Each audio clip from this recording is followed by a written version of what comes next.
कहा कि up to date case diary की आवश्यकता है और उन्होंने अपने क्रॉसपॉन्डेंस करके डायरी मंगवाई थी अप टू डेट। जज साहब ने कहा कि मैं अपने खुद मांग लेता हूँ up to date case diary मांगी गई है जज साहब के द्वारा और उसको सैटरडे को रखा गया है। कार्ड वाले केस में सेमी प्रोसेस है ना, सब एक ही साथ होगा, कहीं कोई एक्स्ट्रा कुछ है नहीं उसमें। सैटरडे को खान व रोशन सर के बीच चल रहे विवाद में अब एक बार फिर से न्यायालय ने बड़ा आदेश दिया है। न्यायालय के द्वारा जो आदेश आ गया है उसमें एक बार फिर से खान सर को बड़ी राहत मिली है, फैजल खान को बड़ी राहत मिली है। बता दें कि फैजल खान के खिलाफ पुलिस ने एफआईआर दर्ज कराया था और उस मामले की सुनवाई पटना के निचली अदालत में चल रही थी, जहां से उनकी गिरफ्तारी पर रोक लगाने के आदेश कोर्ट पूर्व में ही दे चुकी थी और उसके बाद लगातार सुनवाई की जा रही थी। हालांकि कोर्ट ने पुलिस से वो डायरी भी मांगा था, पुलिस के द्वारा वो डायरी सौंप दी गई थी जिस पर आज सुनवाई होनी थी और उस सुनवाई में क्या कुछ हुआ इन तमाम मुद्दों की जानकारी दे रहे थे फैजल खान के जो अधिवक्ता हैं अरविंद कुमार महुआर। पहले उनकी बात को सुनिए कि क्या कुछ कह रहे हैं।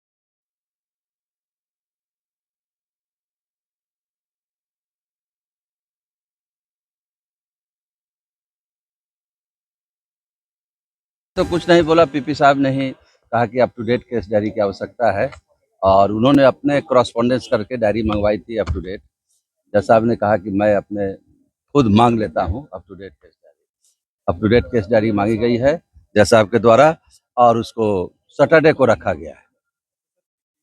डायरी मांगी गई थी, up to date case diary मांगी गई, लेकिन क्या वजह थी कि पिछली वाले को छोड़ के फिर से नहीं मांगी गई? कुछ फर्दर आया होगा, पीपी साहब को ही पता रहता है ना, कुछ आया होगा, डेवलपमेंट हुआ होगा इन्वेस्टिगेशन में, इसलिए मांगी गई। कार्ड को लेकर के क्या बातचीत अंदर हुई? कार्ड वाले केस में सेमी प्रोसेस है ना, सब एक ही साथ होगा, कहीं कोई एक्स्ट्रा कुछ है नहीं उसमें। सैटरडे को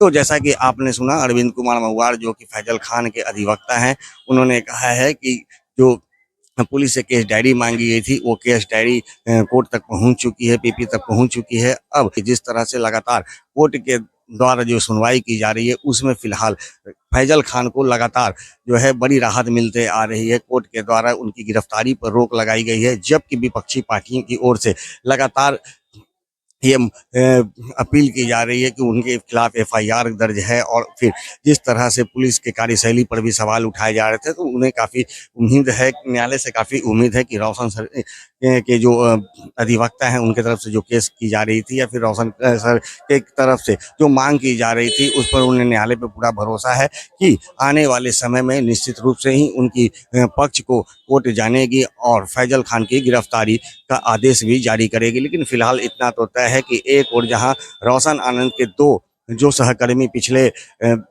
22 दिनों से जेल के अंदर बंद थे उन्हें भी उनके दो सहकर्मियों को जमानत आज मिल चुकी है, तो वहीं दूसरी ओर फैजल खान के गिरफ्तारी पर एक बार फिर से रोक लग गई है।